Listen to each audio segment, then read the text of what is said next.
Diagram तो identify करने से पहले हम लोग वेन डायग्राम को समझेंगे। बेसिकली हमारे पास वेन डायग्राम क्या होती है। एक बात याद रखिएगा, वेन डायग्राम बनाने से पहले सबसे पहले हम लोग एक रेक्टेंगल शेप लेते हैं। जब भी हमने किसी भी सेटों को रिप्रेजेंट करना होता है तो उसके लिए हम लोग क्या लेंगे, पहले एक रेक्टेंगल शेप लेंगे। ये रेक्टेंगल शेप किसको रिप्रेजेंट करती है? यूनिवर्सल सेट को। ये रेक्टेंगल शेप किसको रिप्रेजेंट करती है? यूनिवर्सल सेट को। हमने ये रेक्टेंगुलर शेप क्यों लेनी है? क्योंकि हम लोग ये बात अच्छे तरीके से जानते हैं कि उसने हमें जितने भी सेट्स दिए होते हैं वो सारे के सारे सेट्स जो होते हैं वो रिलेट कर रहे होते हैं किसके साथ? यूनिवर्सल सेट के अंदर। अगर उसने 2 सेट दिए हैं तो उन दोनों सेटों के जो एलिमेंट है वो यूनिवर्सल के अंदर मौजूद होते हैं। अगर उसने 3 सेट दिए हैं तो उन तीनों सेटों के एलिमेंट क्या होते हैं? यूनिवर्सल सेट के अंदर मौजूद होते हैं। तो इसलिए जब हम लोग वेन डायग्राम बनाते हैं तो उसके लिए सबसे पहले हम लोग ड्रॉ करते हैं किसकी? क्या ड्रॉ करते हैं? यूनिवर्सल सेट की डायग्राम ड्रॉ करते हैं। यूनिवर्सल सेट की डायग्राम के लिए हमेशा हम लोग क्या करते हैं? रेक्टेंगल शेप लेते हैं। और बाकी जितने भी सेट हैं, अगर हमारे पास सेट ए है, सेट बी है, सेट सी है, जितने भी सेट्स होंगे वो सारे के सारे सेट हम लोग यूनिवर्सल सेट के अंदर लेंगे, क्योंकि जितने भी सेट्स हैं वो सारे के सारे सेट यूनिवर्सल सेट के प्रॉपर सबसेट होते हैं। जितने भी सेट्स होते हैं वो सारे के सारे क्या होते हैं? यूनिवर्सल सेट के सबसेट होते हैं। और जो सबसेट होते हैं वो हमेशा जिस सेट के सबसेट होते हैं उसके अंदर आते हैं। तो चाहे अब मैंने लिखना है सेट ए, चाहे लिखूं सेट बी, चाहे लिखूं मैं सेट सी, जितने भी सेट लिखूंगा वो सारे के सारे सेट जो हैं वो यूनिवर्सल सेट के अंदर आएंगे। अगर सेट ए लिखूंगा वो भी इसके अंदर आएगा, सेट बी लिखूंगा वो भी इसके अंदर आएगा, सेट सी लिखूंगा वो भी इसके अंदर आएगा। जितने भी सेट लिखेंगे वो सारे के सारे यूनिवर्सल सेट के अंदर लिखे जाएंगे। Is it clear? तो जब भी हम लोगों ने किसी भी सेट्स की वेन डायग्राम बनानी है तो वेन डायग्राम के लिए सबसे पहले आप लोगों ने यूनिवर्सल सेट बनाना है, और फिर उसके बाद जितने भी उसने सेट दिए हुए हैं, चाहे ए दिया हुआ है, बी दिया हुआ है, सी दिया हुआ है, ठीक है, वो सारे के सारे आप लोग यूनिवर्सल सेट के अंदर लिखेंगे। तो देखो बेटा, इन चीजों को यूज करते हुए एक बात याद रखिएगा कि हमारे पास 3 किस्म की डायग्राम बनती है। 3 टाइप्स ऑफ सेट्स की डायग्राम बनती है। नंबर एक डिसजॉइंट सेट्स के लिए। नंबर 1 डायग्राम होती है डिसजॉइंट सेट्स के लिए। नंबर 2 ओवरलैपिंग सेट्स के लिए। नंबर 3 सबसेट्स के लिए। ये 3 किस्म के सेट्स के लिए हमारी वेन डायग्राम बनेगी। ठीक है, हम लोगों ने देखना होता है अपने सेट्स को देखते हुए, जो उसे गिवन सेट्स दिए हुए हैं उन सेट्स को देखते हुए हमने देखना होता है कि ये वेन डायग्राम जो है वो डिसजॉइंट बनेगी, ये वेन डायग्राम जो है ओवरलैपिंग सेट्स के लिए बनेगी, या ये वेन डायग्राम जो है वो सबसेट के लिए बनेगी। तो देखिए, सबसे पहले बात करता हूँ डिसजॉइंट की। डिसजॉइंट के बारे में मैं ऑलरेडी आप लोगों को बता चुका हूँ कि डिसजॉइंट सेट कौन से होते हैं? ऐसे 2 सेट जिसका कोई भी सिंगल एलिमेंट आपस में मैच ना कर रहा हो। और इसकी एग्जांपल मैंने दी थी आप लोगों को। जैसे मैं ए लिखता हूँ, ए क्या है मेरे पास 1 3 5, बी लिखता हूँ, बी क्या है मेरे पास 2 4 6। तो आप लोग देखते हो कि सेट ए और बी का कोई सिंगल एलिमेंट भी कॉमन नहीं है। तो इसका मतलब ये हुआ सेट ए और सेट बी एक दूसरे के क्या है? डिसजॉइंट सेट है।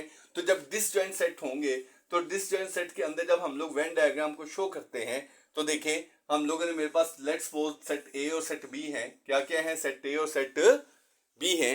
दोनों क्या है? डिसजॉइंट। यानी डिसजॉइंट से मुराद क्या है कि दोनों को कोई सिंगल एलिमेंट भी आपस में मैच नहीं कर रहा। तो जब हम उसको वेन डायग्राम के अंदर शो करेंगे तो सबसे पहले क्या करेंगे? यूनिवर्सल सेट लेंगे और उन दोनों सेट्स को हम लोग यूनिवर्सल सेट के अंदर रिप्रेजेंट करेंगे। और कैसे रिप्रेजेंट करेंगे? दोनों को एक दूसरे से दूर दूर लिखेंगे। दूर दूर लिखने से मुराद क्या है कि कोई भी एलिमेंट एक दूसरे के इक्वल या एक दूसरे से कॉमन नहीं है, या कोई भी एलिमेंट एक दूसरे से नहीं मिलता। इसलिए जब भी हम लोग डिसजॉइंट सेट की डायग्राम बनाएंगे तो डिसजॉइंट सेट में हम लोग डायग्राम कैसे रिप्रेजेंट करेंगे? ए को अलहदा और बी को टोटली अलहदा रिप्रेजेंट करेंगे। Is it clear? तो जब भी डिसजॉइंट की डायग्राम बनेगी डिसजॉइंट सेट्स की, वो डायग्राम ऐसे बनेगी। क्लियर? आई होप सो कि डिसजॉइंट्स की आपको समझ आ चुकी होगी। उसके बाद बात करता हूं ओवरलैपिंग सेट्स की। किसकी बात करते हैं? ओवरलैपिंग सेट्स की। ओवरलैपिंग सेट्स के बारे में मैंने बताया था कि अगर आपके पास 2 गिवन सेट्स हैं तो दोनों गिवन सेट्स के अंदर कोई ना कोई एलिमेंट, यानी कम से कम एक एलिमेंट जो है वो कॉमन हो, या दूसरे लफ्जों में ये कह सकते हैं कि कुछ एलिमेंट कॉमन हो और कुछ एलिमेंट कॉमन ना हो। तो ऐसे सेट को हम लोग क्या कहते हैं? ओवरलैपिंग सेट का नाम देते हैं। जैसे अगर मैं लिखता हूँ 1 2 3 4 5 6, ए सेट लिखा, और बी में लिखता हूं 2 4 6 8 और 10। अगर दोनों सेट्स को देखोगे तो दोनों सेट्स पे देखोगे कुछ एलिमेंट सेम है और कुछ एलिमेंट जो है वो डिफरेंट है, इसलिए दोनों सेट्स को हम लोग क्या कहते हैं, ओवरलैपिंग सेट। और जब भी ओवरलैपिंग सेट्स की हम लोग डायग्राम बनाएंगे तो ओवरलैपिंग की सेट की डायग्राम बनाने के लिए देखें, दोनों सेट्स एक दूसरे के लिए क्या, एक दूसरे को क्या करेंगे, पहले क्या करेंगे, हम लोग यूनिवर्सल सेट की डायग्राम बनाएंगे। यूनिवर्सल सेट की डायग्राम बनाई, उसके बाद मैं क्या करूंगा, सेट ए और सेट बी, यानी कि ओवरलैपिंग के अंदर दोनों सेट्स एक दूसरे को क्या करेंगे, ओवरलैप करेंगे। ओवरलैप क्यों करेंगे, उसका मकसद क्या है कि यहाँ पे देखो 3 पोर्शन बन गए, एक पोर्शन ये बन गया, एक पोर्शन ये बन गया, एक पोर्शन ये बन गया। अगर इस पोर्शन की बात करते हो तो इस पोर्शन का कुछ हिस्सा सेट ए का है और कुछ हिस्सा सेट बी का है, जो रिप्रेजेंट कर रहा है कि इस हिस्से में वो एलिमेंट आएंगे जो सेट ए और सेट बी के एक दूसरे के कॉमन एलिमेंट है। यानी फर्ज किया मैं कहता हूं ए इज इक्वल टू है 1 2 3 4, बी इक्वल है मेरे पास 2 4 6 और 8। अब देखो अगर हम लोग गौर करेंगे तो मैंने क्या बोला कि इस हिस्से में जो दोनों सेट्स के जो कॉमन एलिमेंट हैं वो इस हिस्से में आएंगे, यानी कॉमन कौन कौन सा है, 2 और 4, तो 2 और 4 इधर आ जाएंगे, और ए के जो अनकॉमन एलिमेंट है जो सेट ए के अंदर है लेकिन सेट बी के अंदर नहीं है, तो वो कौन कौन से हैं, 1 एंड 3, वो इधर आ जाएंगे, और बी के वो एलिमेंट यहाँ पे आएंगे जो बी में तो हैं लेकिन ए में नहीं है, वो क्या आ जाएंगे, इस साइड पे आ जाएंगे। तो ऐसी शेप को हम लोग क्या कहते हैं, ओवरलैपिंग सेट का नाम देते हैं। मतलब ओवरलैपिंग से मुराद क्या है कि उसके कुछ एलिमेंट कॉमन है जो बिल्कुल दरमियान में आ जाएंगे, ठीक है, और कुछ जो है दोनों के एलिमेंट एक दूसरे से डिफरेंट है। तो जब भी हमने ओवरलैपिंग सेट की डायग्राम बनानी है जिसमें कुछ एलिमेंट सेम होंगे तो उसके लिए हम लोग इस टाइप की डायग्राम बनाएंगे। Is it clear? I hope so कि आपको ओवरलैपिंग की भी समझ अच्छे तरीके से आ चुकी होगी। उसके बाद ओवरलैपिंग के बाद हम लोग बात करते हैं सबसेट की।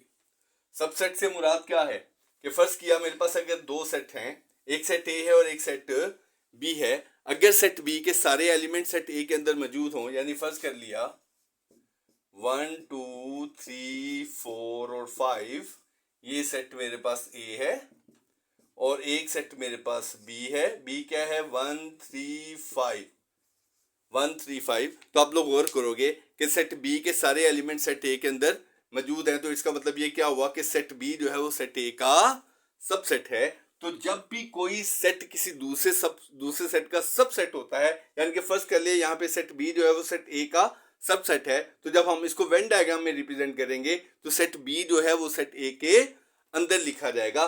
कैसे लिखा जाएगा, देखें हम लोग अगर वेन डायग्राम ड्रॉ करते हैं, ये वेन डायग्राम बनाई हम लोगों ने, ये यूनिवर्सल सेट के लिए हो गया। तो हमने क्या बोला कि सेट बी जो है वो सेट ए का सबसेट है, तो इसका मतलब ये हुआ कि ये आ गया सेट ए और सेट बी के सारे एलिमेंट सेट ए के अंदर हैं, तो इसका मतलब है सेट बी जो है वो किसका हिस्सा होगा, सेट ए का हिस्सा होगा। तो जो बी सेट किसी दूसरे सेट का सबसेट होता है वो सेट क्या करता है, उस दूसरे सेट के अंदर लिखा जाता है। तो ये डायग्राम है वेन डायग्राम के अंदर किसके लिए, सबसेट के लिए। तो आई होप सो कि आपको बहुत अच्छे तरीके से समझ आ चुकी होगी कि हम लोग डिसजॉइंट सेट्स के लिए किस किस्म की डायग्राम बना सकते हैं, ओवरलैपिंग सेट्स के लिए हम लोग किस किस्म की डायग्राम बना सकते हैं, और सब सेट्स की हम लोग किस किस्म की डायग्राम बना सकते हैं। Is it clear? बात समझ आई?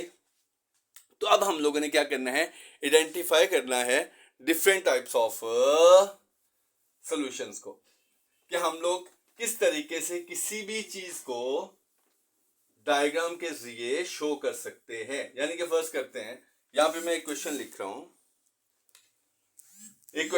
हूं, उसके आंसर्स निकालने मैंने ए यूनियन बी और ए इंटरसेक्शन बी, यानी कि फर्स्ट कर लिया कि मैंने रिप्रेजेंट करना है ए यूनियन बी और ए इंटरसेक्शन बी को थ्रू वेन डायग्राम। क्लियर? तो देखें यहां पे मैं क्वेश्चन दे रहा हूं, फर्स्ट कर लिया ए ले लेता हूं मैं, 2 4 6 8 10 चलते चलते कहां तक, 24 तक, और बी में ले लेता हूं, बी ले लेते हैं हम लोग 2 2 के बाद 3 3 के बाद 5, 5 के बाद 7, 7 के बाद 11, 11 के बाद 13, 13 के बाद 17 और 17 के बाद 19। ये 2 सेट लिए मैंने। तो इन दोनों सेट्स को मैंने वेन डायग्राम की मदद से मैंने यूनियन को भी रिप्रेजेंट करना है और मैंने इंटरसेक्शन को भी रिप्रेजेंट करना है। तो सबसे पहले यूनियन और इंटरसेक्शन रिप्रेजेंट करने से पहले देखेंगे कि हमारी डायग्राम किस टाइप की बनेगी। ठीक है, मेरी डायग्राम डिसजॉइंट बनेगी, मेरी डायग्राम ओवरलैपिंग बनेगी, या मेरी डायग्राम सबसेट के लिए बनेगी।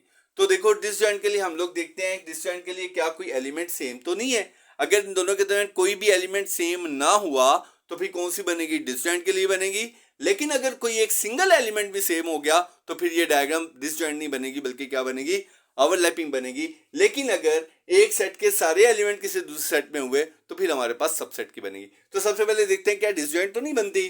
हम देख डिसजॉइंट के लिए सबसे पहले देखते हैं क्या 2 इसके साथ मैच करते हैं। वो हाँ जी, 2A में भी है और 2B में भी है। इसका मतलब ये हुआ कि डिसजॉइंट तो पॉसिबल नहीं है, क्योंकि एक एलिमेंट इसका क्या हो गया, कॉमन हो गया। तो इसका मतलब है डिसजॉइंट के लिए डायग्राम नहीं बनेगी, क्योंकि डिसजॉइंट में कोई एक भी कॉमन नहीं होना चाहिए। Is it clear? अच्छा, अगर कॉमन आ गया तो फिर क्या ओवरलैप के लिए बनेगी 2 के अलावा कोई भी कॉमन नहीं है। इसका मतलब है कि इसके अंदर कम से कम एक एलिमेंट कॉमन आ गया। जब कोई एलिमेंट कॉमन आ जाए, ठीक है, तो जब कॉमन आ जाएंगे तो फिर जो डायग्राम बनेगी वो कौन सी बनेगी, ओवरलैपिंग की बनेगी। तो मैं यहाँ पे ए और बी की डायग्राम जो बनाऊंगा वो कौन सी होगी, ओवरलैपिंग सेट की बनेगी। और ओवरलैपिंग मैंने बताया दोनों क्या कर रहे होते हैं, एक दूसरे के साथ ओवरलैप कर रहे होते हैं। ये सेट यू है, ये सेट ए है, ये सेट बी है। और ओवरलैपिंग में देखिए यहाँ पे क्या आएंगे, कॉमन एलिमेंट। और कॉमन सिर्फ क्या है, 2 है।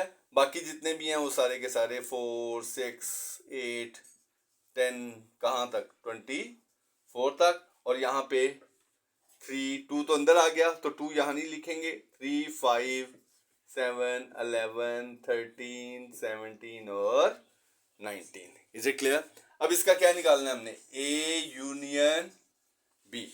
तो मैंने आप लोगों को बताया था कि हम लोग ए यूनियन बी जब निकालते हैं तो ए यूनियन बी के अंदर क्या आते हैं, सेट ए के भी एलिमेंट आ जाते हैं और सेट बी के भी एलिमेंट आ जाते हैं। तो जब हमने वेन डायग्राम में इसको रिप्रेजेंट करना होता है तो ए यूनियन बी में सेट ए के भी एलिमेंट, यानी कि जब शेड करेंगे तो सेट ए भी शेड हो जाएगा और सेट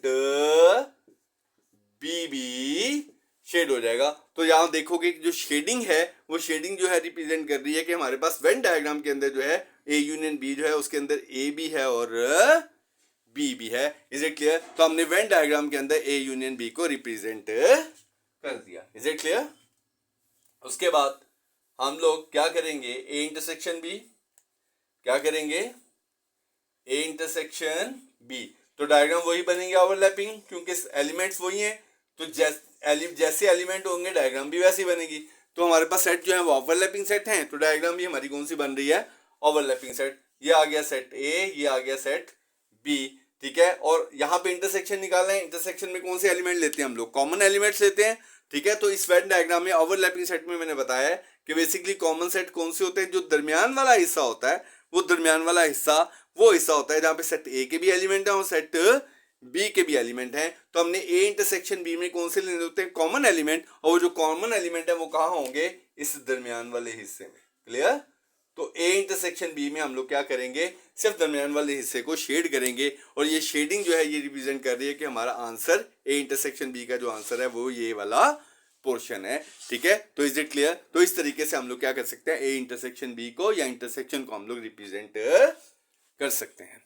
ठीक है, आई होप सो कि आपको बहुत अच्छे से समझ आएगी। लेकिन अगर फर्ज कर लिया हमारे पास अगर मैं 2 को यहां से खत्म कर दूं, ठीक है, तो जब मैंने 2 को खत्म कर दिया तो अब दोनों सेट क्या हो गए, एक दूसरे के ये डिसजॉइंट हो गए। तो जब डिसजॉइंट हो जाएंगे तो कैसे बनेंगे, ये डायग्राम ऐसे बनेगी। अगर मैंने इनका यूनियन निकालना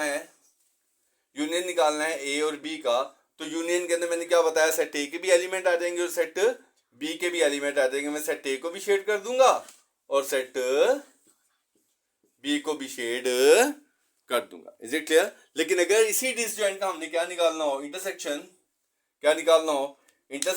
तो इंटरसेक्शन में हम लोग क्या लेते हैं, कॉमन एलिमेंट्स। इंटरसेक्शन में क्या लेते हैं हम लोग, कॉमन एलिमेंट, और जो सेट है हमारे पास वो क्या है, डिसजॉइंट।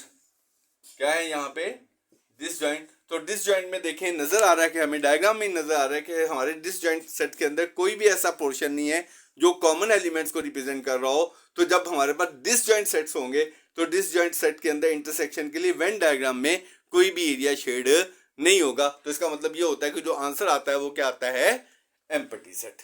Is it clear. लेकिन अगर हमारे पास सबसेट हो, यानी कि अगर फर्स्ट कर लिया सेट ए जो है सेट बी का, यहां सेट बी जो है वो सेट ए का सबसेट हो, फर्स्ट कर लिया ए इज इक्वल टू है 1 2 3 4 और 5, और बी मेरे पास है 2 4। ठीक है। तो अब देखें सेट बी जो हमें नजर आ रहा है कि सेट बी के सारे एलिमेंट सेट के ए के अंदर हैं। तो इसका मतलब यह है कि सेट बी सेट ए का सबसेट है। तो जब सेट बी सेट ए का सबसेट है तो सेट बी को मैं कहां लिखूंगा, अंदर, और सेट ए को मैं क्या करूंगा, पाई लिखूंगा। अब मैंने पहले क्या निकालना है, इसका यूनियन। और यूनियन में ऑलरेडी आप लोगों को पता है कि यूनियन में हम लोग क्या लेते हैं, सेट ए भी आ जाता है और सेट बी भी आ जाता है। तो यूनियन के लिए मैं क्या करूंगा, ये पूरे का पूरा शेड हो जाएगा, और इसके पूरे की पूरी शेडिंग ये रिप्रेजेंट कर रही है कि ये क्या है, ए यूनियन बी। ठीक है। उसके बाद अगर हम लोग इसका इंटरसेक्शन निकालते हैं, अगर इसी का सबसेट का हम लोग क्या निकालेंगे, इंटरसेक्शन निकालते हैं, तो इंटरसेक्शन में देखें हमारे पास सबसेट है बी, बी सबसेट है सेट ए का। ठीक है। तो इंटरसेक्शन में हम लोग क्या निकालते हैं, कॉमन निकालते हैं। तो आप लोगों को नजर आ रहा होगा जब हम सबसेट में इंटरसेक्शन निकालते हैं तो सबसेट में जो कॉमन एलिमेंट है वो सिर्फ जो सेट, ये देखो कॉमन एलिमेंट्स कौन कौन से हैं, 2 और 4, यानी कि कॉमन अगेन आ जाएगा किसके इक्वल, इक्वल टू बी आ जाएगा, इक्वल टू बी आ जाएगा। तो वेन डायग्राम के अंदर कॉमन सेट्स का जो एरिया है वो सेट बी है, तो हम लोग शेड भी इसको कर देंगे। Is it clear. तो ये था अभी हमने वेन डायग्राम की मदद से तीनों टाइप की जो डायग्राम्स हैं, डिसजॉइंट, ओवरलैपिंग और सबसेट, तीनों टाइप्स की डायग्राम्स को शेड करके हम लोगों ने आंसर को रिप्रेजेंट करने का तरीका समझा है। Is it clear. मेरा ख्याल है कि आप लोगों को बहुत अच्छे तरीके से समझ आ चुकी होगी। फिर भी अगर कोई प्रॉब्लम हो तो आप मुझसे डिस्कस कमेंट सेक्शन में डिस्कस कर सकते हो। Thank you.